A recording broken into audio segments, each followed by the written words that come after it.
ብዙ ጊዜ ስለ ጠቢቧ ሴት ነው የሚወራው። ምሳሌ 31 ላይ ስላለችው ያቺ ልባም ሴት ብዙዎቻችን እናወራለን። እንግዲህ ይህ ወር የእናቶች ቀን የሚከበርበት ወር ስለሆነ ብዙ ስለ ሴቶች በደንብ በእርግጥ ማርቼት ነው፣ ግን ደግሞ ያው እናት የምትሆኑ ሴትም ናት። ስለዚህ ይሄንን ወር ስለ ሴቶች አወራለሁ ብዬ አስቤያለሁ፣ እግዚአብሔር ከረዳኝ ማለት ነው። እና ዛሬ ግን በተቃራኒው ስለ ሰነፏ ሴት እናወራ። ለመሰላችሁ ጠቢቧን ሴት ያቺ ልባሟን ሴት ብዙዎቻችን ምሳሌ 31 ላይ በደንብ ተሰብከናል፣ እናወራታለን። በሴኩላሩ ማለት በጣም በብዙ ዳይሬክሽን ተተንትና በስነ ልቦናውም በብዙ ነገር ተወርቷል። ስለ ሰነፏ ሴት ደግሞ ብዙ አልተወራም ብዬ አስባለሁ። ምክንያቱም አይ ቲንክ ስለምንኖረው ይሆን ጀስት ለቀልድ ነው። ግን ሰነፍ ሴት አንድን ሴት ሰነፍ የሚያስብላት ምንድን ነው? ሰነፍ የምትባል ሴት ምን አይነት ናት? ስንፍና እንደገባብን ራሳችን ማወቅ የምንችለው እንዴት ነው? ሰነፍ ሴት እየሆንን እንዳለን እንዴት ነው ፍሬዎቻችን የሚገለጹት? መገለጫዎቻችን ምንድን ናቸው? ስለዚህ ሰነፍ ሴት ከሆንን ደግሞ እንዴት መውጣት እንችላለን የሚለውን ደግሞ ዛሬ የልባሟን ሴት ተቃራኒ ደግሞ እንድናወራ ፈልጌ ነው የመጣሁት። እና አይ ቲንክ ያው የአንድን ነገር መጥፎነት ስናቅ እንተዋለን አይደለ? ወይም ደግሞ እንሸሸዋለን ወይም እናሻሽለዋለን። ስለዚህ በዛ አቅጣጫ እንድናወራ ነው የመጣሁት። ይህ ቪዲዮ ለሌሎች እንዲደርስ የምትፈልጉ ከሆነ ሼር አድርጉ፣ ላይክ አድርጉ። ባይዘቤ ኮመንታችሁን በጣም ነው የምፈልገው። ማሻሻል ያለብኝ፣ ማስተካከል ያለብኝ፣ መታረም ያለብኝ ወይም ደግሞ እናንተ የምታዩት የራሳችሁ አመለካከቶች ካሉ ኮመንት ላይ ሼር ብታደርጉኝ ለመማር ለማስተካከል የእናንተንም ደግሞ አይዲያ ለመስማት በጣም ደስ እያለኝ ዝቅ ባለ ልብ ደስ እያለኝ ነው የምሰማውና እባካችሁ ሼር አድርጉኝ። እንቀጥላለን።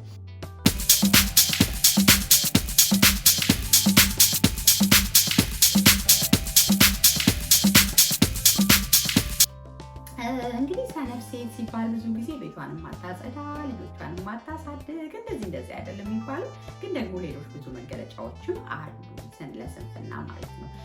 ይህንኑ ከምሳሌ 9 ላይ ነው። ምሳሌ 9 ላይ ስለ ሰነፍ ሴት ያወራል። በደንብ ሄዳችሁ ስፍራውን በደንብ ማንበብ ትችላላችሁ። ግን እዛ ላይ ከተገለጹት መገለጫዎች ነው ማለሳው። እናንተም የራሳችሁን ሀሳቦች ማንሳት ትችላላችሁ። አንደኛ ሰነፍ ሴት ምን አይነት ናት ይላል እዚህ ምሳሌ 9 ደስታ ስታዩ ሁከተኛ ናት።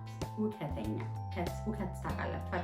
ሁከት ማለት በቃ የሆነ ጭር ሲል አልወድም አይነት ነገረኛ ማለት ነው። በቃ ነገር ሁከት፣ በቃ ጸጥታን የማይፈልግ ሰላምን የማትሰጥ ነገር የምትጭር በቃ እንደዚህ እኮ አሉ እንደዚህ እኮ አሉሽ ይሄንን እኮ የተባለው ለማለት ነው፣ አንቺን ለማለት ነው። በቤተ ክርስቲያን ውስጥ፣ በግል ህይወት፣ በማህበራዊ ኑሮ፣ በትዳር ውስጥ ሁከትን የምትዘራ ናት። ሁከተኛ ናት። በቃ ነገር ለምን እናዋራው ጭሰ የምትል አይነት በቃ ለምን ጸጥ አለ የምትል አጋጥሟችሁ አቅም እንደዚህ አይነት ሴቶች በቃ የሆነ ትንሽ ነገር እኔን ለማለት ነው፣ እኔን እንደዚህ ለማለት ነው፣ ትላንት እኔን የተናገረችው ይሄ እንደዚህ ነው እንደዛ ነው ብሎ በቃ ነገር የሚፈልጉ እናንተ ባላያችሁት አቅጣጫ ነገር ፈልገው በቃ ሁከት የሚፈጥሩ ሰላም በነበረበት ዓለም ሰላም በነበረበት ቦታ ላይ ሁከትን የሚያመጡ ማለት ነው። በቃ ከአለባበሳችሁ፣ ከንግግራችሁ፣ አካሄዳችሁ፣ አረማመዳችሁ እኔን ለመንካት ነው ብሎ የሚያስቡ ሴቶች አሉ። እና እንደዚህ አይነት ሴቶች ነገር ጫሪ ሴቶች ሰነፍ ናቸው ይላል መጽሐፍ።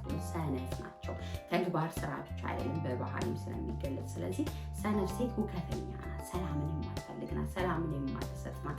ለጸጥታ ቦታ የሌላት ናት። ለዝምታ ቦታ የሌላት ናት። አዋይቶ ማለፍ የሚባል ነገር የማታቅራት በቃ ለምን እኔ የምትል ናት። በቃ ሁከት የሚፈጠረው ባይዘው እንደዛ ነው። ለምን ተነካው፣ ለምን ተደረሰ፣ ለምን ካላችሁ ብዙ ጊዜ ሁከትን ነው የምትፈጥሩ። ሰላምን አታምጡም። ሰላምን የሚያመጣ ሰው ናት። እኔ ለእኔ ላይሆን ይችላል። እኔ ብቻ አይደለም እነሱ ማለት ሲቻል በቃ ለዚህ በትዳሯም ሁከተኛ ነው የምትሆነው። በቃ ባሏን በትንሹ በትልቁ ነገር ይሄን ያደረከው ለዚህ ነው ያንን አድር በቃ በማህበራዊ ኑሮም እንደዛውና ሰነፍ ሴት ሁከተኛ ናት ይላል ምሳሌ 9 ላይ። ሌላው ሰነፍ ሴት ሀሳብ የላትም ይላል። ሀሳብ የላትም ማለት አታስብም፣ ስትረስ አይደለችም ማለት አይደለም። ሀሳብ የላትም ማለት ሀሳብ በቃ የመስራት ሀሳብ፣ ትልቅ ነገር የማምጣት ሀሳብ፣ የመለወጥ ሀሳብ፣ የማደግ ሀሳብ፣ በመንፈሳዊ ነገር የማደግ፣ በስራ የማደግ በቃ ምንም ሀሳብ የላትም።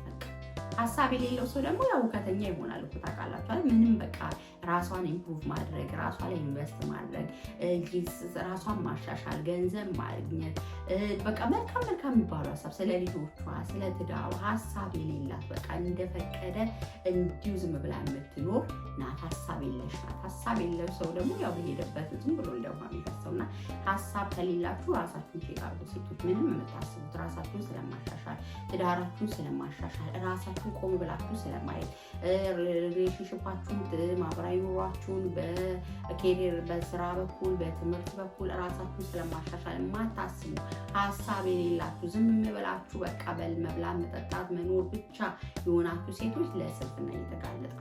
ስለዚህ ሀሳብ የላትም ያቺ ሰነፍ ሴት። ምንም የምታስበው ሀሳብ የላትም። ታውቃላችሁ አይደል? ያቺ ተቃራኒዋ የጥበበኛዋ ሴት በእጆቿ ስራ የምትሰራ አስቀድማ ለልጆቿ ምግብ የምታዘጋጅ ለቤቷ የሚያስፈልገው ሀሳብ ስላላት ነው። አይዲያ ስላላት ነው። ምን ማድረግ እንዳለባት፣ ትዳሯን እንዴት መያዝ፣ ቤቷን እንዴት መያዝ፣ ልጆቿን እንዴት ማኔጅ ማድረግ እንዳለባት ስለምታውቅ ማለት ነው። እቺኛዋ ደግሞ ሰነፏ በተቃራኒ ሀሳብ የላት። ምንም ሀሳብ የለሽ ነሽ አንቺ፣ ሀሳብ የለሽ ነሽ ይባላል። በየሄደችበት የምትተኛ በየሄደችበት ሰዓቷን ዝም ብላ ኢንቨስት የምታደርግ፣ ምክንያቱም የምትሰራው ነገር የላትማ፣ የምታስበው ነገር የላትማ፣ ሰዓቷን ምን ላይ ማድረግ እንዳለባት አታውቅማ። ስለዚህ ሀሳብ የለሽ ናት ይለናል። ሌላው አንዳች አታውቅም። እናንተ ከእውቀት ነፃ ሆነ አንዳች እኮ ምንም አታውቅም ማለት ነው። አንዳች አታውቅም። ሁሉን አናውቅም እኮ ሁሉ እንድናውቅ አልተፈጠረም፣ ግን አንዳች አታውቅም። ስለ ትዳር አታውቅም። ስለ ልጆች አስተዳደግ አታውቅም። ከሰዎች ጋር እንዴት መኖር እንዳለባት አታውቅም። ከእግዚአብሔር ጋር እንዴት መኖር እንዳለባት አታውቅም። ስለዚህ ካላወቀች ምን ማድረግ አለባት? ለማወቅ መጣር አለባት አይደል? ማንም እኮ ዛሬ ጎበዝ ነው፣ ስኬታማ ነው፣ ሰክሰስፉል ነው የምንለው ሰው እኮ ብድግ ብሎ በአንድ ጀንበር አውቆ አይደለም እኮ። ሲወለድ ሁሉን አውቆ አይደለም፣ ግን ለማወቅ ባደረገው ጥረት ነው። ስላነበበ፣ ስለተማረ፣ አቴንሽን ስለሰጠ፣ ስላዳመጠ፣ እውቀት የሚመስሉ ነገሮችን ስለሰበሰበ ነው። ስለዚህ እቺ ሰነፍ ሴት ግን አንዳች አታውቅም። ራሷን ለማሳወቅም አትሞክርም። በቃ ዝም ብላ ሀሳብ የላትም። እውቀት መፍጠር ነው ስራዋ። ምንም እውቀት የላትም። ባዶ ናት ማለት ነው። ስለዚህ አንዳች አታውቅም። እንግዲህ ባዶ ከበሮ ይጮሃል ማለት ባዶ ሄካን ይጮሃል ይባላል። ውስጡ ሀሳብ የሌለው ውስጡ ምንም የሚያውቀው ምንም ነገር የሌለ ሰው ዝም ብሎ ነው የሚጮህ። ባይዘው እውቀት ያለው ሰው አይታችኋል። በጣም የተማሩ ሴቶች፣ በጣም ብዙ ነገር የሚያውቁ ሰዎች ዝግ ነው የሚሉት። በቃ በትህትና ራሳቸው ዝቅ የሚያደርጉት ስለሆነ ነገር በእርግጠኝነት ዝም ብለው አይጮሁም። በቃ እርግጠኞች መሆን አለባቸው። ምክንያቱም ስለሚያውቁ ነው። የማያውቅ ሰው ዝም ብሎ ነው የሚለፈልፈው። ስለዚህ አንዳች አታውቅም ይላል ያቺ ሰነፍ ሴት። ምንም አታውቅም።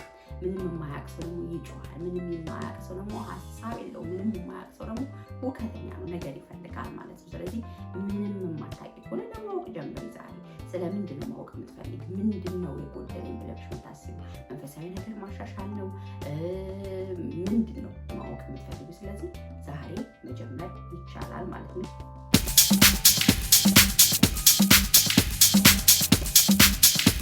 ሌላው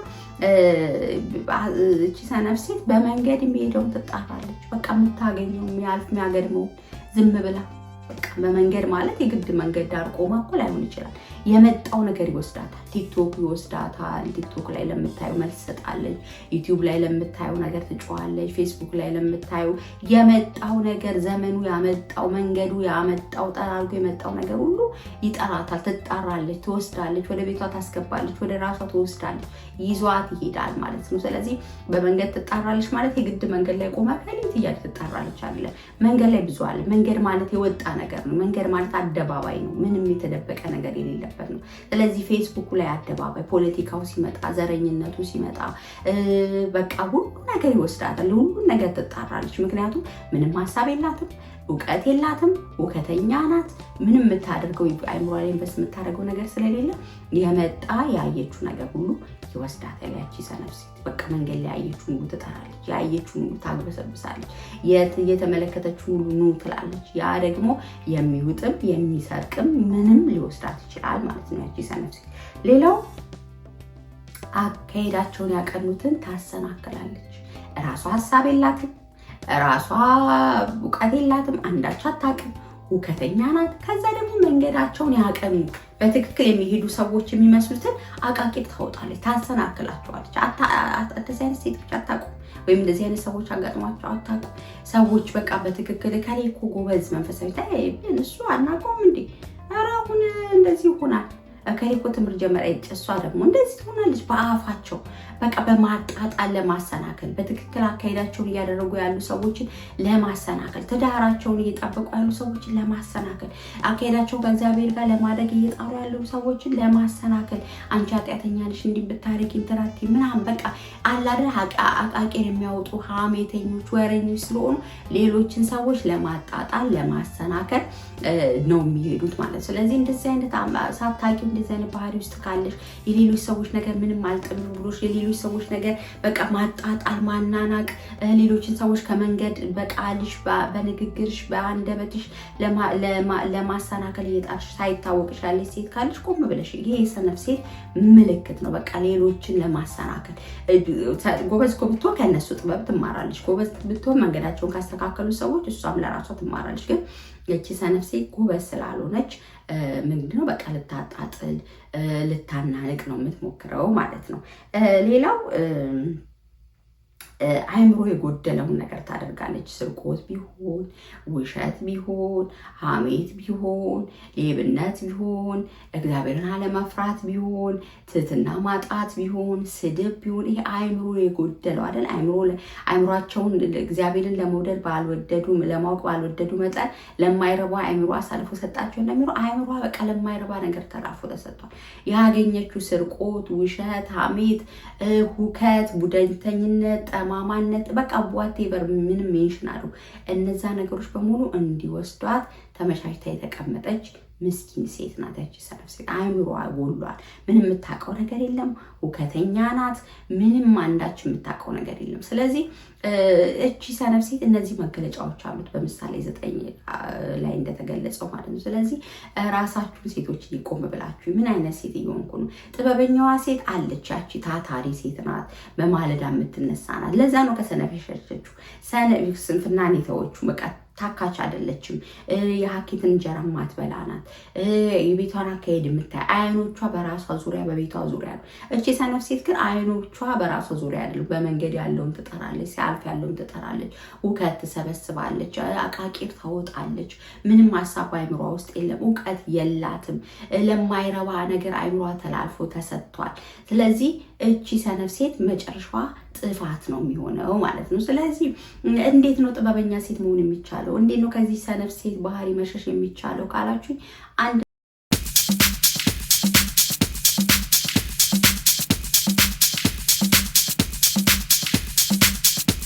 አንድ ራስ ላይ በመስራት ነው። ራስን ቆም ብሎ ማየት ነው። ወዴት እየሄድኩ ነው? አካሄዴ ምን ይመስላል?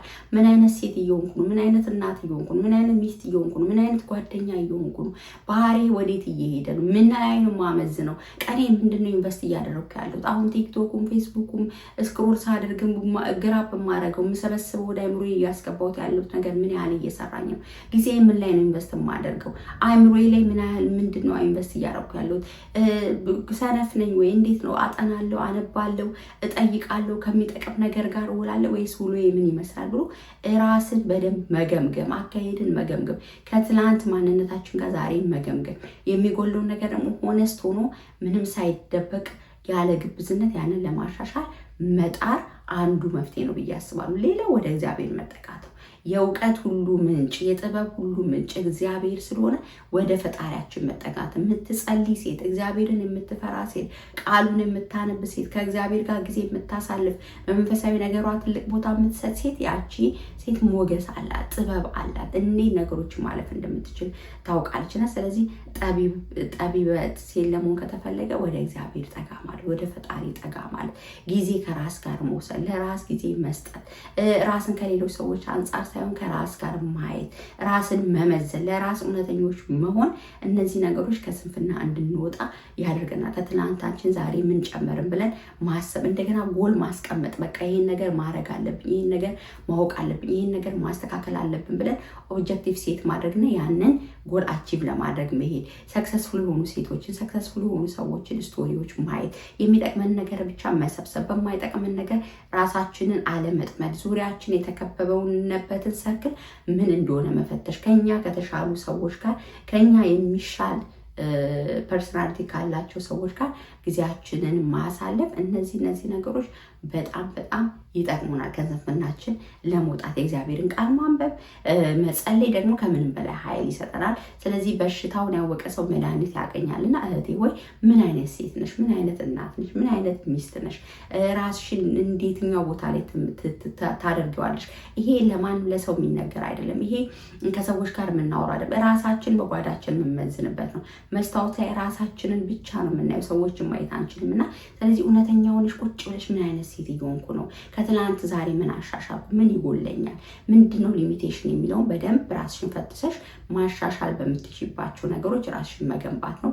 ጥሩ ፖድካስቶችን መስማት፣ የእግዚአብሔርን ቃል መስማት፣ ከአንቺ ከሚሻሉ ሰዎች ጋር መዋል፣ ራስሽን መመዘን፣ ሰዎችን ሳይሆን ራስሽን ማየት፣ ይሄ በጣም እንድንወጣ ይጠቅመናል። እና እግዚአብሔር ይርዳን፣ ያችን ጥበበኛ አስተዋይ ሴት እንድንሆን እግዚአብሔር ይርዳን።